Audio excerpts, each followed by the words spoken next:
Começa agora o Trajetória, um programa sobre a memória viva de professores e pesquisadores da Universidade de São Paulo.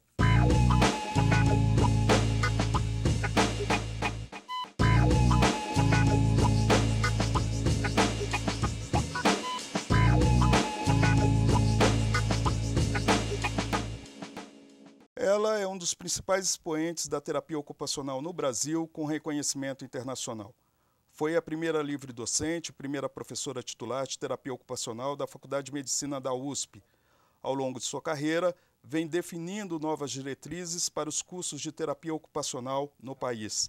A entrevistada do Trajetória de hoje é Selma Lankman, professora de terapia ocupacional e chefe do Departamento de Fisioterapia, Fonoaudiologia e Terapia Ocupacional da Faculdade de Medicina da USP. Professora, é um grande prazer tê-la aqui conosco. Prazer é todo meu, queria agradecer o convite desde já. É um grande prazer. A sua área é uma área, na verdade, a terapia ocupacional é uma área, um campo novo, né, que surge com muita força na contemporaneidade. O que é terapia ocupacional? Ixi, essa questão é complexa. A terapia ocupacional, ela nasce muito ligada aos campos o campo da reabilitação física, da reabilitação mental.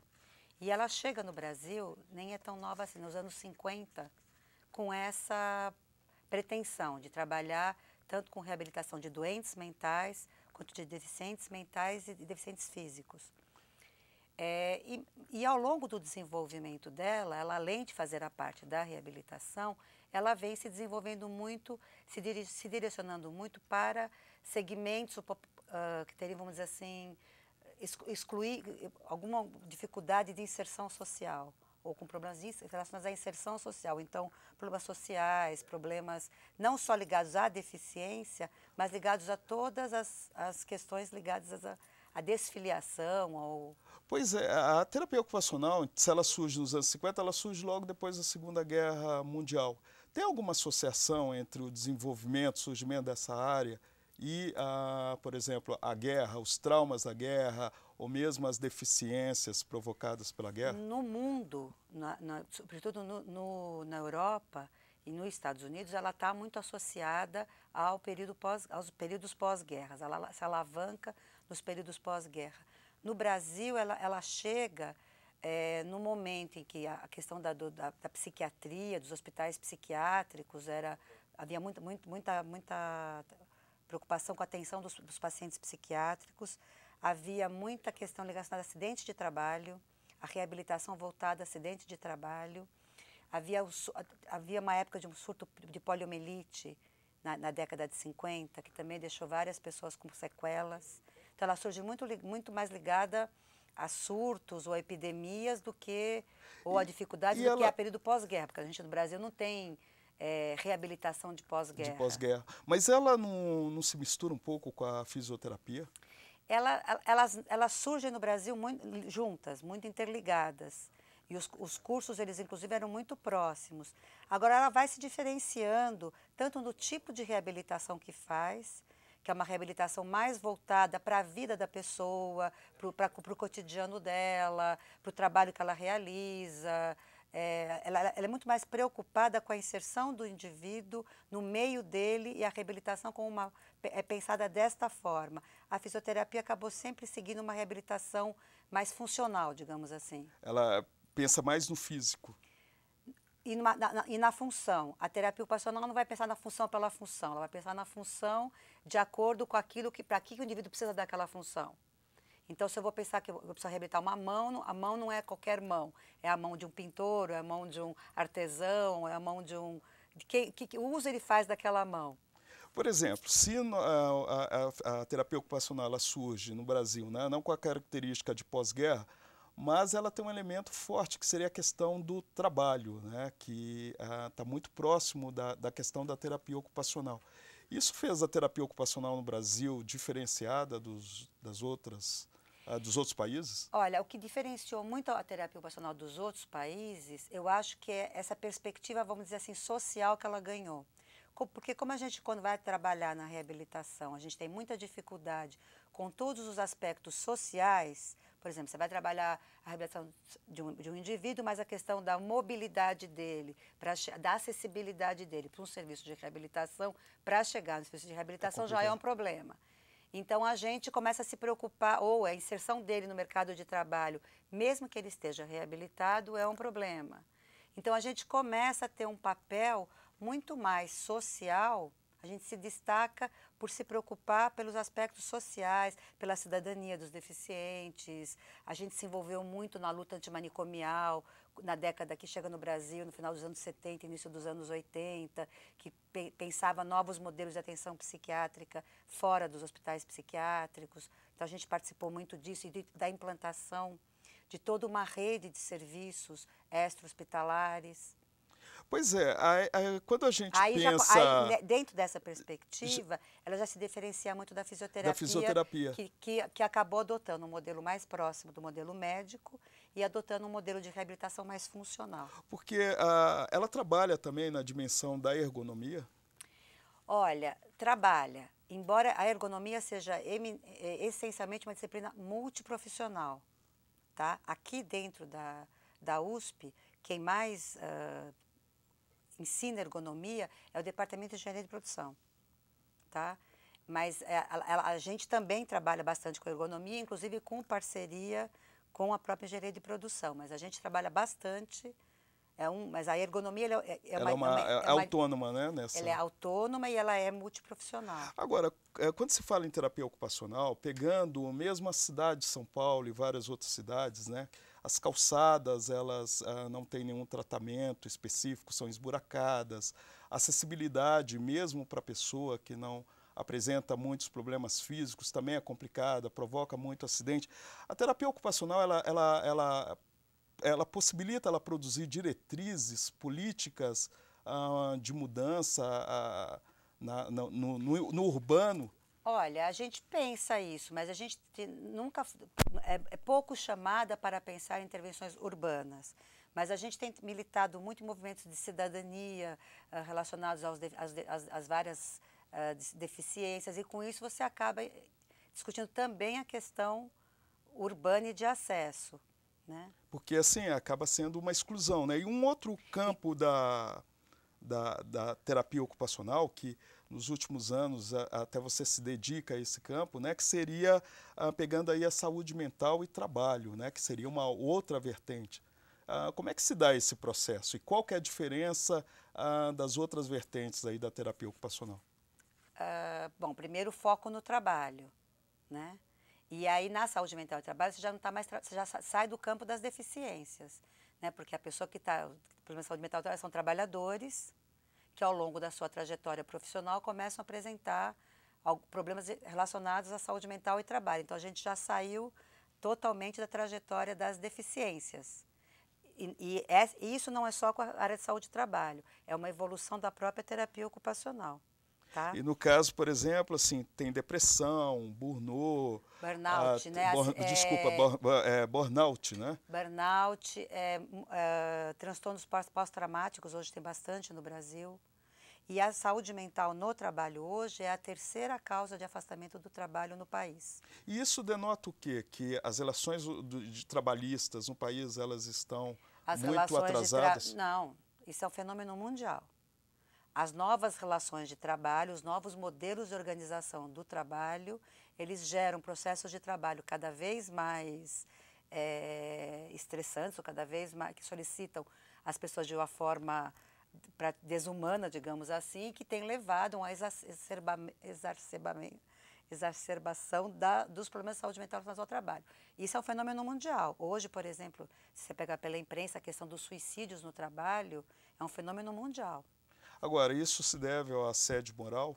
Assédio moral é uma das formas. Se deve, sobretudo, às novas formas de avaliação no trabalho, às novas formas de controle de produção, os novos modelos de produção que levam as pessoas a produzirem, quererem otimizar a produção cada vez mais, extrair a alma dos trabalhadores.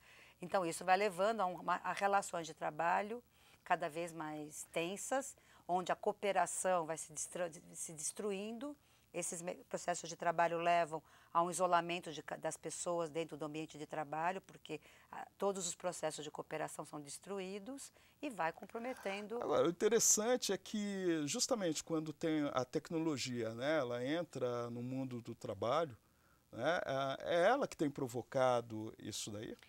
Porque a tecnologia ela também tem, ela traz junto modelos de gestão do trabalho, né, que do ponto de vista da saúde mental, elas não favorecem o trabalhador.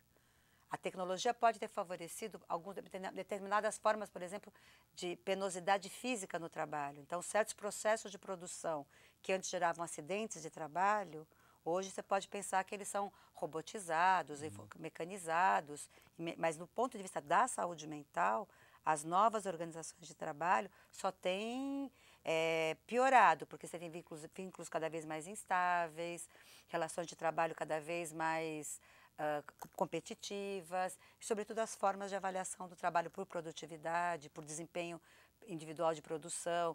E aí, se você quiser pensar um pouco em nós, professores universitários, a forma de avaliação que a gente passa hoje, todas as formas de avaliação CAPES, pós-graduação, etc. e tal. Pode levar a um nível de ansiedade, Tá aí um prato cheio para a gente pensar por que a saúde mental das pessoas não anda muito bem. Como a terapia ocupacional pensa o ócio criativo? Olha, o Domênico de Masi ele fez muito sucesso no Brasil há uns 10, 15 anos atrás, ele esteve várias vezes aqui, sobretudo com executivos. O pessoal da Fiesp adorava ele. Eu não gosto muito do trabalho dele. Por quê? Porque ele propõe, o ócio criativo que ele propõe, ele é desvinculado do trabalho. O que a gente defende, eu e o grupo de pesquisa ao qual eu sou ligada, é que o próprio trabalho tem que te permitir possibilidades de crescimento, desenvolvimento da sua inteligência, de criação. E não você ter a criação fora do trabalho, porque a ideia do Domênico de Masi é que você tenha uma jornada no limite, tá? Uma jornada de trabalho menor para ter mais tempo de exercer a tua criatividade. Diminuir a jornada de trabalho, tudo bem, a gente pode até pensar nisso, mas o trabalho tem que ser em si criativo. Ele tem que estimular a tua criatividade, não ela ser algo externo ao trabalho. E seria, talvez, essa característica que está adoecendo as pessoas no mundo do trabalho, é a falta de criatividade? Uma das ideias é a falta da possibilidade do exercício da inteligência no trabalho. Você não tem como contribuir com a sua inteligência, com a sua experiência para o desenvolvimento do próprio trabalho. Agora, se fala muito da ginástica laboral como sendo uma alternativa para desestressar, né, o trabalhador. Como você vê essa posição? Da mesma forma que a gente não gosta do ócio criativo, a gente detesta ginástica laboral. Por quê? Por quê? Pelo mesmo motivo, ela não muda o processo de produção. Então, você tem uma atividade que te limita, você tem um espaço de trabalho que você não pode se mexer, você tem que fazer movimentos repetitivos que vão te levar a uma doença, aí vem lá um profissional de fora, faz 10 minutinhos de ginástica e tudo bem, e o trabalho continua exatamente como tal, e se você adoecer, é porque você não fez direito à ginástica. Quer dizer, não pelo trabalho em si. Não, pelo trabalho. Então, a gente defende, do que a gente acredita, é que o trabalho tem que ser modificado, não a pessoa tem que se adaptar ao trabalho, mas o trabalho tem que ser modificado e levando em conta o humano que vai exercê-lo. Muitos trabalhadores moram a muitos quilômetros de distância dos seus trabalhos, enfrentam um transporte público de qualidade muito ruim, quer dizer, eles já chegam cansados ao trabalho. Isso também faz parte da análise da terapia ocupacional? Isso a gente até pode considerar isso, mas isso é uma mudança, isso está muito além do nosso alcance enquanto profissional que trabalha com saúde do trabalhador. Isso vai muito além da gente, né? Isso tem a ver com políticas urbanas, tem a ver com, enfim, com vários outros fatores que vai muito além da gente. O que a gente busca, se a gente está numa situação que você tem que pensar um retorno ao trabalho, uma reabilitação profissional ou um adoecimento no trabalho, pensar isso também, porque a gente está preocupado com o indivíduo como um todo. Agora, o que seria então o trabalho ideal na contemporaneidade? Ótima pergunta. Eu acho que o trabalho está mudando muito em termos de sentido, né? do que ele difícil pensar, porque o homem contemporâneo também hoje ele é muito diferente do homem antigo. Da Revolução Industrial. Isso, mas eu acredito que o trabalho ideal é aquele trabalho, sobretudo, que te permite pensar e criar. Que ele permite, a gente chama que ele permite que os indivíduos se desenvolvam sob o ponto de vista da identidade e da capacidade de pensar, que ele seja alguma coisa que promova o seu desenvolvimento enquanto experiência, enquanto ideias, e não que ele seja um limitador disso. Por exemplo, o trabalho dentro da universidade, de uma universidade pública, né? Principalmente o docente que está envolvido com pesquisa, de certa forma com criação, isso pode ser considerado um trabalho da contemporaneidade? O trabalho universitário não é de jeito algum trabalho novo. Ele não é, por isso ele não é contemporâneo. Mas ele, vamos dizer assim, que dentro dos trabalhos possíveis da contemporaneidade, ele é um trabalho interessante. Mas a gente também tem que pensar nisso que a gente estava comentando agora há pouco. Essa política de massacre que a CAPES está fazendo em cima da gente, né? de produção, ela é absolutamente incompatível com o trabalho de criação. Porque se você é obrigado a fazer pesquisas pensando no artigo que você vai publicar e não naquilo que você acha que seria uma contribuição sua social, você tem que trabalhar muito mais a favor de certas revistas, de certas bases de indexação, de certos modelos de produção, que é onde você vai conseguir publicar o teu trabalho, em detrimento de pesquisas que você considere mais importantes, aí você já tem um problema bastante grave. Outra coisa também é o volume de trabalho. Não adianta você ter um trabalho criativo no volume de trabalho no qual a gente é obrigado a trabalhar aqui na USP. Exato, né? que fica incompatível até com a qualidade. Com a qualidade. Mas esse massacre que a CAPES está fazendo, eu acho que mereceria um estudo do ponto de vista da saúde mental, porque ele está desestruturando relações de pessoas dentro de departamentos, está criando relações de competição entre professores absolutamente novas, em termos que a gente nunca tinha vivido anteriormente, desestruturando grupos de pesquisa. Quer dizer, na sua visão, ela, ao invés de ser interdisciplinar e interpessoal, provoca uma desagregação. Total, total. E isso, do ponto de vista da terapia ocupacional, como você avalia? Do ponto de vista da saúde mental, ela é desastrosa. Né? Do ponto de vista específico da terapia ocupacional, é difícil pensar, mas você pensar que a terapia ocupacional como um dos profissionais que está envolvido na questão da saúde mental e trabalho, um deles, ela é fortemente interessante para a gente. E tem se percebido um crescimento, principalmente entre os docentes, desse nível de estresse provocado por essa nova forma de avaliação? A gente não tem muitos estudos sobre isso. A gente não tem muitos estudos sobre isso, mas, por exemplo, entre professores do ensino fundamental, a saúde mental é uma questão bastante importante. E o que a gente sabe, o que a gente escuta falar aqui na USP, embora não tenha muitos estudos, é no aumento total de índice de alcoolismo, drogas, psicofármaco, antidepressivo. Isso a gente tem notícias de que tem crescido muito. Bom, falando agora um pouco até da sua trajetória de vida e vendo se, enquanto terapeuta ocupacional, trabalhando em saúde mental, conseguiu driblar todo esse estresse que a vida acadêmica provoca, né? Você é judia, né? E nasceu em São Paulo mesmo, no Bom Retiro, né?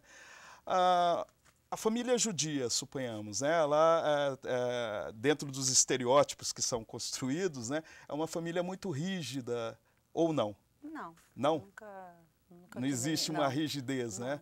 E em que medida a sua família te ajudou a entrar para a terapia ocupacional? Olha, primeiro, acho que uma característica dos judeus é uma valorização muito grande da educação. Então, acho que se valorizava muito na minha casa o estudo. Isso acho que é uma coisa que eu acho que talvez tenha... Acho que tem uma influência dessa minha ascendência.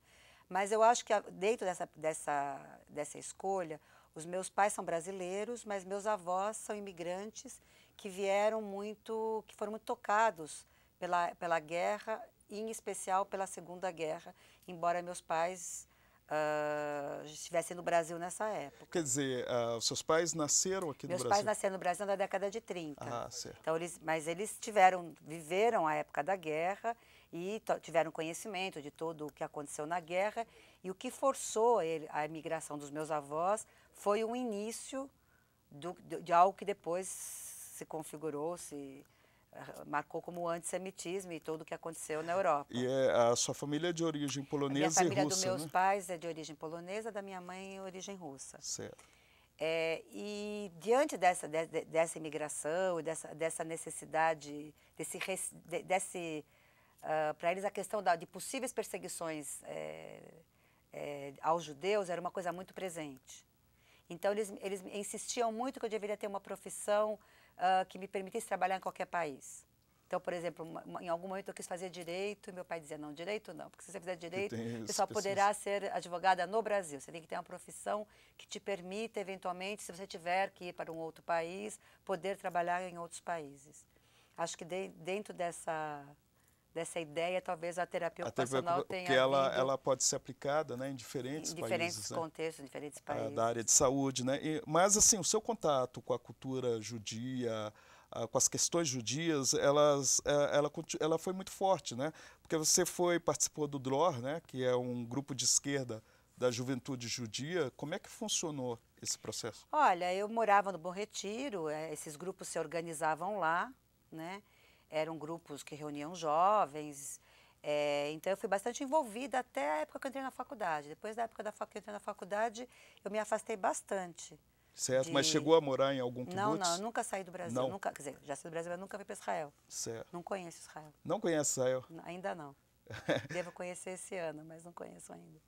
E no caso, essa participação nesse grupo de esquerda, né, te fez repensar também a escolha pela terapia ocupacional, pela característica dela social também? Eu acho que me levou mais a pensar em profissões que tivessem, de alguma forma, um contato social, que me levasse para um contato com pessoas, me levasse para trabalhos sociais, mas a terapia ocupacional eu tomei contato um pouco depois, né? Acho que nessa época eu não me chamou atenção. E isso daí era em que ano?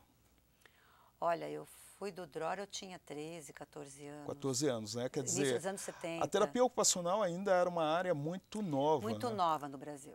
Mesmo quando eu entrei na faculdade em 76, ainda era muito nova. Tinha muito poucos cursos no país, era bem nova.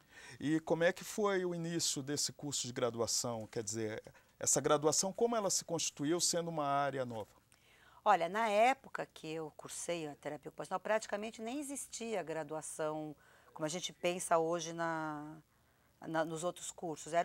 Havia uma coordenação, haviam 2, 3 professores que convidavam outros professores e montava-se ali uma estrutura curricular.